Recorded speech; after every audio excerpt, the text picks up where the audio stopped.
Veamos, echémosles una mirada a los antiepilépticos.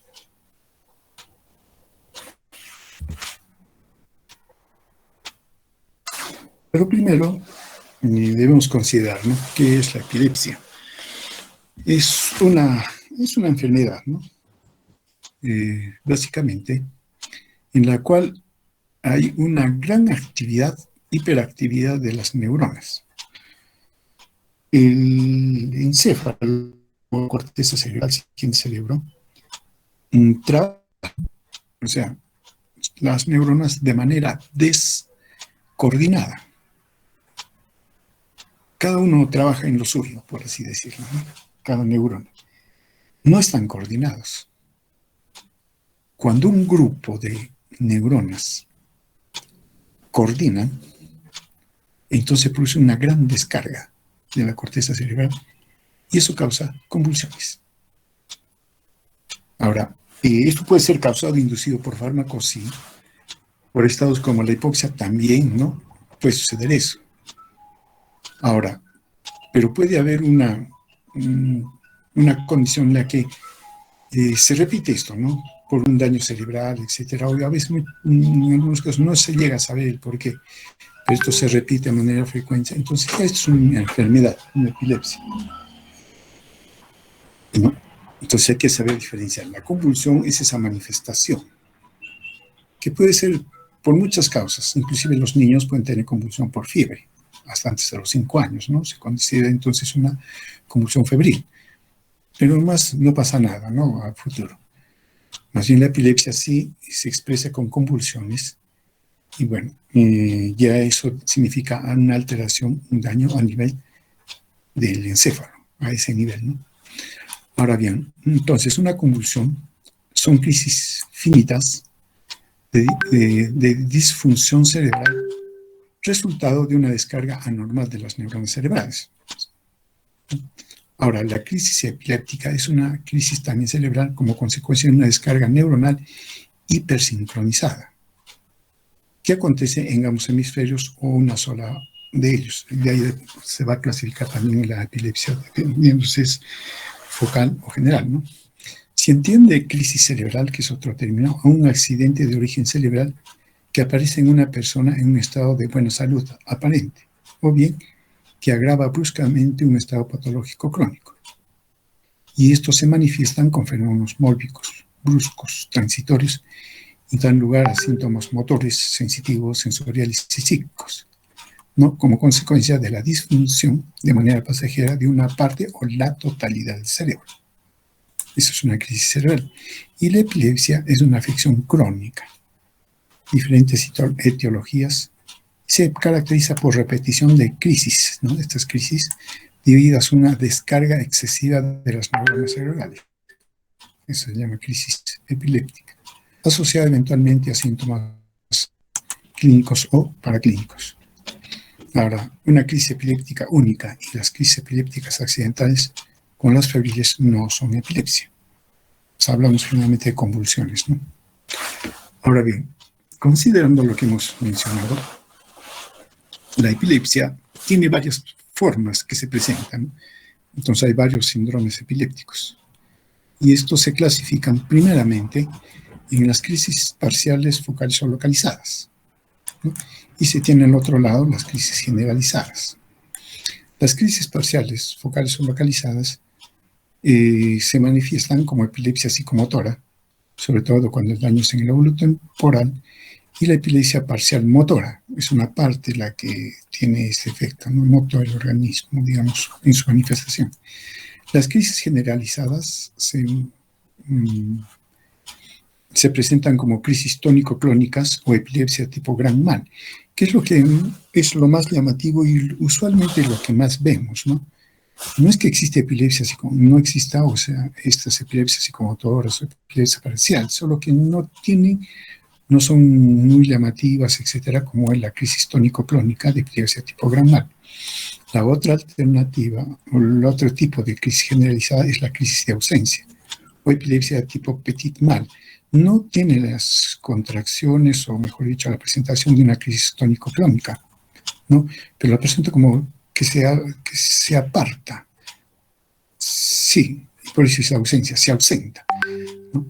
Claro, en todos estos estamos señalando tipos o clasificaciones de los síndromes epilépticos. Esto no significa de que haya, digamos, presentaciones como que incluyen características, por ejemplo, de ambos, ¿no? No son excluyentes. Un estatus epiléptico es un estado en el cual los ataques epilépticos se suceden uno tras otro sin recuperación de la conciencia. Obviamente, la manifestación de una crisis generalizada, etcétera, es una urgencia médica, porque puede haber un agotamiento de los centros vitales. Entonces, ahí hay un problema, ¿no? Ahora, los fármacos que se utilizan son conocidos como antiepilépticos o anticonvulsivantes. Perdón. La mayoría de ellos lo que hacen es limitar la propagación de la actividad eléctrica del cerebro. Y si bien es cierto, hay un foco que desencadena esa actividad neuronal, es muy difícil evitarlo. Lo que hacen los fármacos es inhibir la propagación y entonces inhiben el desarrollo de los síntomas, ¿no? El objetivo del tratamiento de la epilepsia en los pacientes es conseguir un adecuado control de su crisis. Y eso mejora su calidad de vida y evita inclusive el deterioro cognitivo y emocional, y aún físico, ¿no?, que se presenta asociado a las crisis epilépticas recurrentes, y sobre todo los que se mantienen por mucho tiempo, ¿no? Ahora bien, el objetivo es controlar las crisis sin producir efectos adversos por inclusive los mismos fármacos empleados. Ahora bien, ¿cómo actúan los antiepilépticos? Dependiendo de su mecanismo de acción, también los podemos clasificar, ¿no? Un primer grupo está aquellos que inhiben los canales iónicos que intervienen en la excitabilidad neuronal. Vale decir, fijan los canales de sodio que están inactivados, cerrados. Y si no hay canal de sodio voltaje dependiente, entonces se impide su apertura. Entonces no hay descarga. Y al bloquear de manera suficiente estos canales, la corriente neuronal rápida de sodio es insuficiente para producir despolarizaciones. Y entonces la transmisión neuronal a frecuencia normal que son normales, permanece relativamente inalterada. Es un poco pensar de que los que tienen este tipo de problemas, sus canales de sodio son más activos que el de lo normal, ¿no? Entonces, por eso es que estos fármacos pueden disminuir su actividad de estos canales y en los canales normales, digamos, no ser afectados. Aquí están la difenilidantoína, la carbamazepina y el ácido valproico.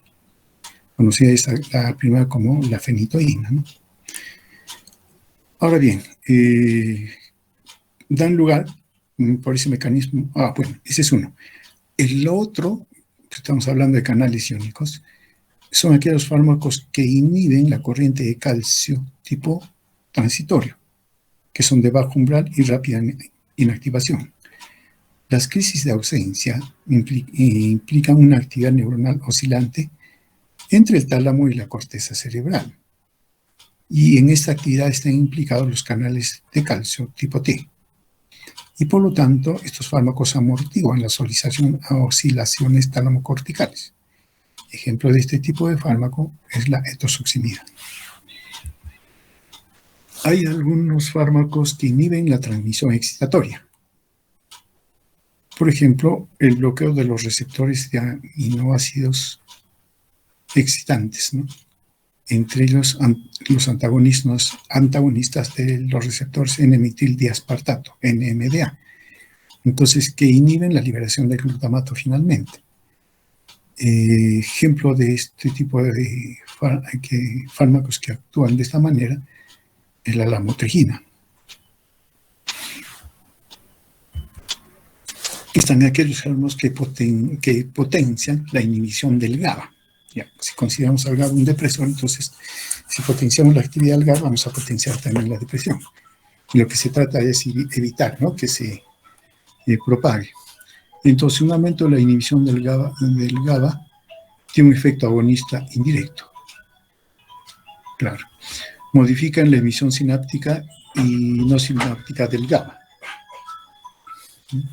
Ahora, se unen a la subunidad alfa 2 y delta de los conductos de calcio controlado por voltaje, inhibiendo la emisión del glutamato. Sí, está en clases. Aquí, y entonces lo que vamos a tener entre estos fármacos es la gabapentina, la pregabalina, ¿no? Que tiene una similitud estructural al GABA.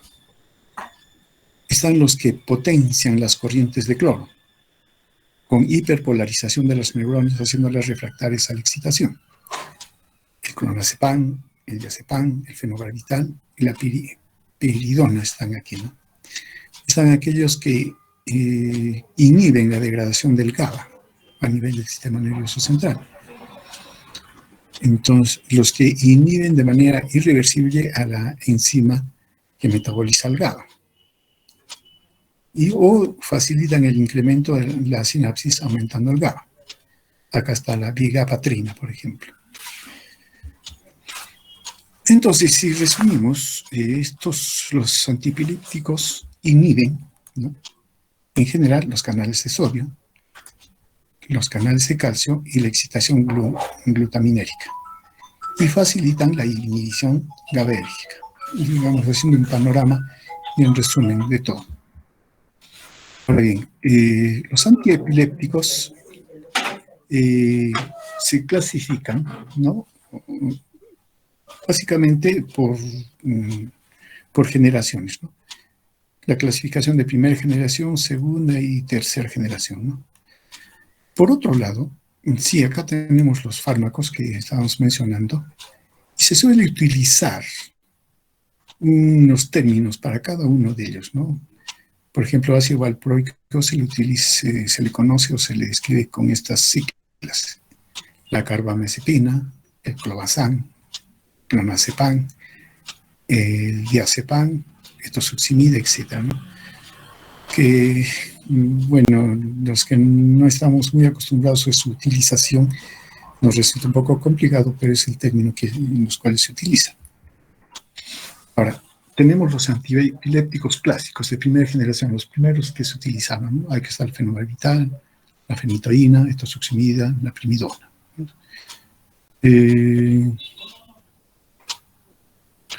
Luego están los antiepilépticos clásicos, pero de segunda generación: la carbamazepina, el ácido valproico, las benzodiazepinas. Estos han ido sustituyendo progresivamente a los de la primera generación. Tienen una eficacia similar, pero tienen mejor tolerancia y mejor perfil farmacocinético.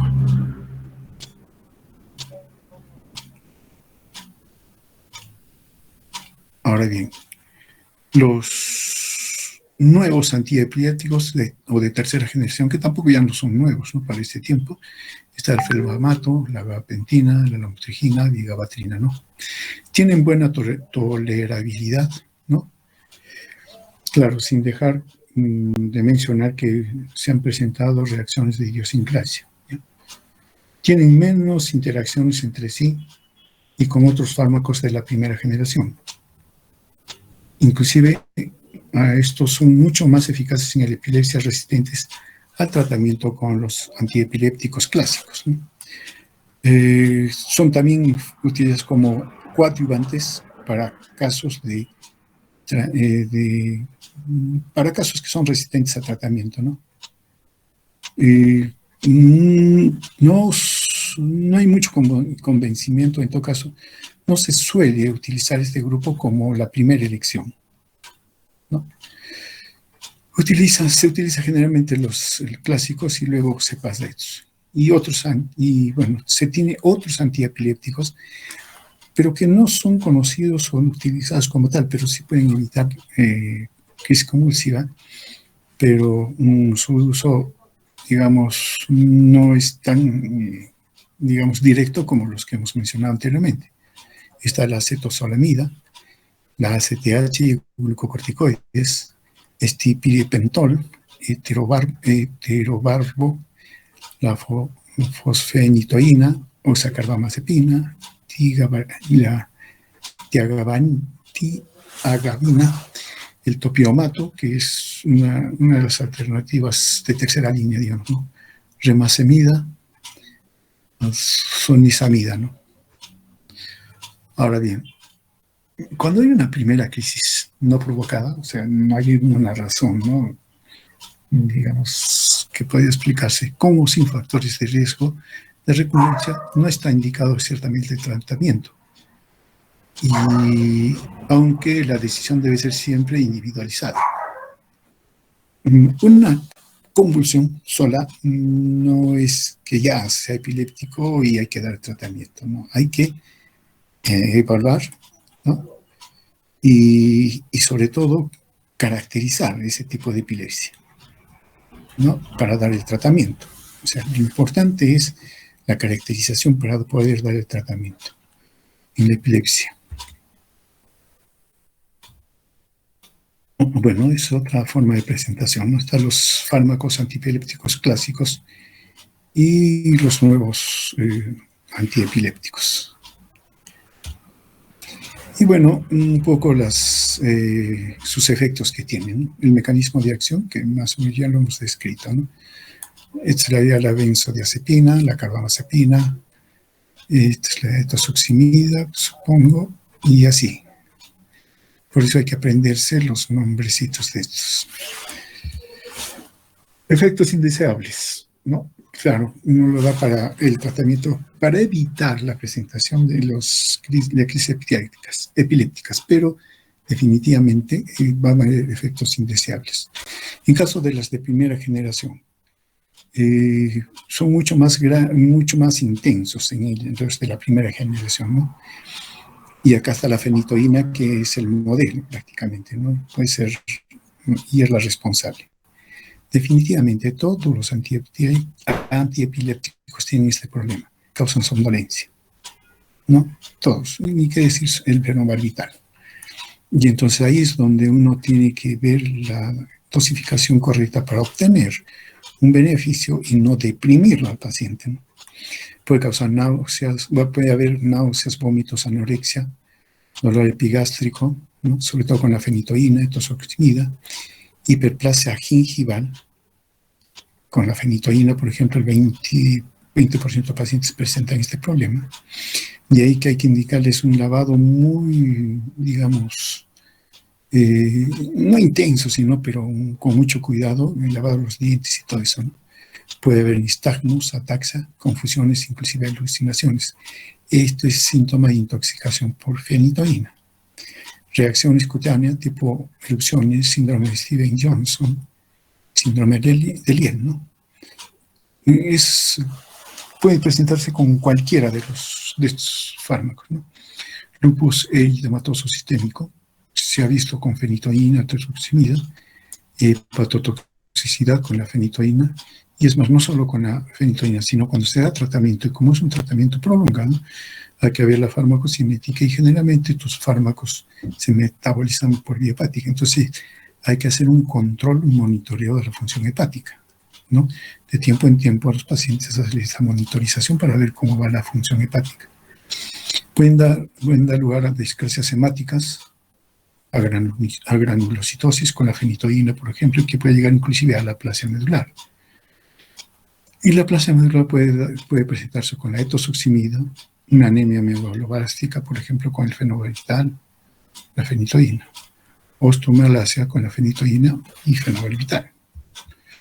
De los de segunda generación, su perfil de toxicidad es más suave, más leve, ¿no? Somnolencia sí, también se presenta sedación, ataxia, incoordinación, náuseas, vómitos, anorexia. Ahora, son más frecuentes tanto, por ejemplo, con el ácido valproico como las benzodiazepinas. Puede haber diplopía, vértigos, incoordinación, hiponatremia, intoxicación, por ejemplo, en caso de carbamazepina. Reacciones cutáneas, como erupciones, síndrome de Stevens-Johnson, síndrome de Lien. También hepatotoxicidad puede haber leve en relación con la fenitoína. comparativamente, ¿no? Discrasias hemáticas también, ¿no? Puede haber eosinofilia, esplenomegalia, incluso linfadenopatía con la carbamazepina. Los de tercera generación. Se entiende que también la lista de efectos es más reducida, ¿no? Pero también presentan náuseas, vómitos, mareos, visión borrosa, más fuerte con la lamotrigina, por ejemplo. Hay somnolencia, también la somnolencia, se presenta sedación, confusión, reacciones cutáneas también con lo que hemos mencionado anteriormente, discrasias sanguíneas que pueden llegar a la aplasia medular, como el felbamato, por ejemplo, y también se puede presentar eosinofilia, con esplenomegalia, linfadenopatía, caso de aquí ya mencionamos que es la carbamazepina. En cuanto a su farmacocinética, hay que considerar que todos estos fármacos tienen un tiempo de vida media larga, ¿no? Y esto hace que se les administre una vez al día. Y eso en unos casos especiales, y también dependiendo del fármaco, se puede administrar 2 veces al día, ¿no? Obviamente, en términos generales también, excepto el ácido valproico, gabapentina, digabatrina, que se puede dar hasta 3 veces por día. Y esto definitivamente dificulta el tratamiento prolongado, ¿no? La mayoría se metaboliza en el hígado y se excreta por la orina. Entonces hay que tener en cuenta si es que hay alguna alteración hepática para ajustar la dosis, ¿no? Si es que hay una enfermedad renal, ¿no? Entonces hay que ajustar también la dosis. Por ejemplo, en caso del ácido valproico, ¿no? La gabapentina, digabatrina, que se eliminan inalterados por vía renal. Ahora, las interacciones, todos los de primera y segunda generación son inductores enzimáticos, salvo el ácido valproico, que es más bien un inhibidor. La cimetidina, amiodarona, fluconazol, terfenadina, astemisol, ¿no? Y inhiben las enzimas y pueden dar toxicidad, por ejemplo, con fenitoína. Ahora, el estreptus epiléptico no es sino una asociación de crisis tónico-clónicas, ¿no? Convulsiones continuas. Y esas definitivamente dejan más secuelas neurológicas si no se tratan adecuadamente, ¿no? Suele presentarse por una discontinuación brusca de la terapia antiepiléptica, o de repente algo lo está causando. Entonces acá lo que hay que hacer, como dicen, básicamente es apagar el incendio, ¿no? Alternativas, el diazepam o el lorazepam por vía endovenosa, ¿no? En bolos, 20 miligramos. Y se puede seguir con una segunda infusión, 4 a 8 miligramos cada hora. Si no responde, se administra fenitoína por vía endovenosa. Si no responde, anestesia general, con isoflorato y un bloqueador neuromuscular como la succinilcolina. Esto es para un estatus epilépticos porque sí puede presentarse, ¿no? Y no se controla, entonces es una emergencia y puede llegarse hasta la anestesia con el paciente. En caso del embarazo, si la embarazada tiene esta complicación, el tratamiento no debe suspenderse. Ahora, obviamente hay que revisar los efectos posibles que pueden tener los fármacos sobre el embrión, el feto, ¿no? Ahora, en caso de aquellos pacientes, ¿no?, que han recibido tratamiento y no han presentado convulsiones en años, 3 años, algunos consideran, claro, para el embarazo se puede descontinuar, pero con mucha precaución porque el riesgo de que aparezca es un problema, ese es un riesgo siempre, ¿no? La terapia en caso de las embarazadas es mejor restringirla a un solo fármaco en lo posible. Claro, se puede tener como elección al fenobarbital, la succimidad, dependiendo también del tipo de patología, ¿no? La fenitoína está contraindicada, pues es teratogénica, ¿no? Y da lugar a malformaciones congénitas y provoca déficit de vitaminas, ¿no? Folatos, vitamina K, D, ¿no? Entonces, la fenitoína sí no se puede utilizar en estos pacientes. Hay otros tipos de crisis, ¿no?, cerebrales, convulsiones, epilepsia, está la preeclampsia o la eclampsia. lo que son cuadros caracterizados por convulsiones tónico-clónicas originadas por una hipertensión durante el embarazo. Se le clasifica como enfermedad hipertensiva del embarazo, pero se manifiesta la eclampsia con convulsiones. Y pueden presentarse antes, durante y aún después del parto, ¿no? El tratamiento, acá se utiliza más bien como anticonvulsivante el sulfato de magnesio, es el utilizado, ¿no?, como primera elección, sea por vía endovenosa o intramuscular. Alternativas el diazepam, la endovenosa, y claro, aún está el fenobarbital, ¿no?, pero se entiende que ya es al final del embarazo, ¿no? Si no se puede controlar, la anestesia general profunda. Para casos de hipertensión aguda, la hidralazina en bolo. Ahora, para casos de la psicosis poseclámptica se usa el neurolepético haloperidol, no para controlar. Entonces, el caso de las convulsiones de la enfermedad hipertensiva del embarazo es especial. Casi no se trata con los mismos fármacos. Y además es pasajero, tarde que temprano, así sea después del embarazo 24 horas, como ya sale la placenta, y ya el efecto del estímulo desaparece, ¿no? Entonces vuelve a la normalidad. El problema es controlar la crisis en ese momento. Otros usos clínicos de los fármacos antiepiléticos. La fenitoína también es un antiarrítmico, útil para la neuralgia, el trigemino, la migraña y neuropatías. La carbamazepina, útil en la neuralgia del trigemino, en neuropatías, espasmo hemifacial y antipsicótico también. El ácido valproico para la migraña, enfermedad bipolar y trastornos afectivos. Y en las discinesias. Ahora bien, la elección del fármaco se basa principalmente en el espectro y en la eficacia, ¿no?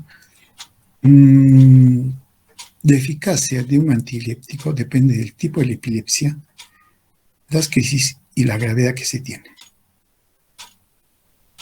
Esto es un poco ya el territorio del especialista, ¿no? Entonces, de eso depende en la elección, un poco más complicada, pero lo fundamental es hacer el diagnóstico y la tipificación, porque de eso va a depender la elección de los fármacos, ¿no?